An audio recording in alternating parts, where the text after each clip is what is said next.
Hi Kipsters, so today I'm going to go over a couple of things with the poem for today called Sympathy. First, I want to make sure that I always read the little description or italicized directions that are up at the top. So let's read those first. Paul Laurence Dunbar was an African-American poet who wrote in the late 1800s and early 1900s. His poem Sympathy speaks of the feelings of a bird in a cage. So right away, it's telling me what this poem is talking about, the feelings of a bird in a cage. I can also try to consider why this person would be writing about a bird in a cage. I know that he's African American, and I know that he lives in the late 1800s and early 1900s. So I can probably make some kind of guess around his connection to a bird in a cage. I'm going to let you think about that for a moment. What might his connection be to a bird in a cage?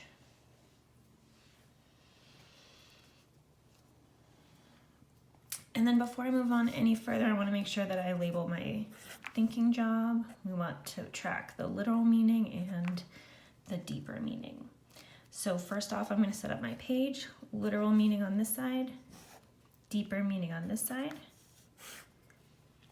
And then just like yesterday, we're going to read through it 3 times. The first time we just want to get a feel for the poem as a whole. We're just going to read it straight through without any annotations.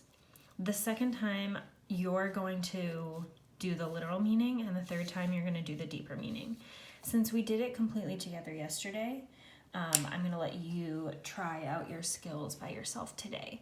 But I will read through it once to show you a couple of things about the resources that are here for you on the page. So here we go. Sympathy. Zoom in a little bit. I know what the caged bird feels, alas, when the sun is bright on the upland slopes, when the wind stirs soft through the springing grass, and the river flows like a stream of glass, when the first bird sings, and the first bud opes, and the faint perfume from its chalice steals, I know what the caged bird feels. So the first thing I want to notice are these little numbers here. If you haven't seen these before, then these are called footnotes. They direct you to this little piece at the bottom, and each number corresponds with a definition. So number 1 says, and the first bud opes. So we go down to number 1. Opes means open. So I'm just going to replace it. I'm going to write opens. And then number 2, chalice, says a cup or goblet. So for chalice, I'm going to write above it a cup, so that next time I read through this poem, I remember that that means cup. All right. I know why the caged bird beats his wings, till its blood is red on the cruel bars. For he must fly back to his perch and cling, when he fain would be on the bow a swing. So fain, gladly.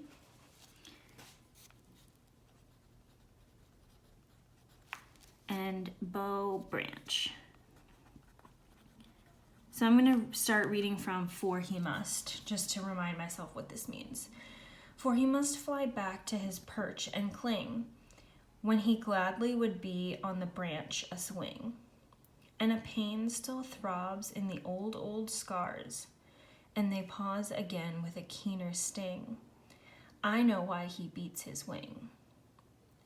I know why the caged bird sings, ah me, when his wing is bruised and his bosom sore, when he beats his bars and he would be free.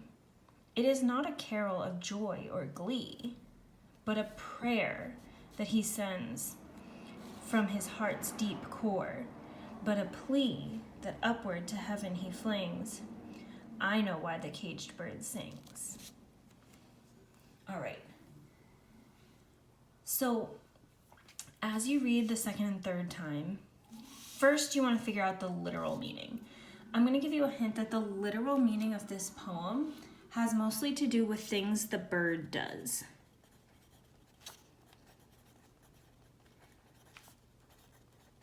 What the bird does or feels. And then the deeper meaning is going to have more to do with what the speaker feels.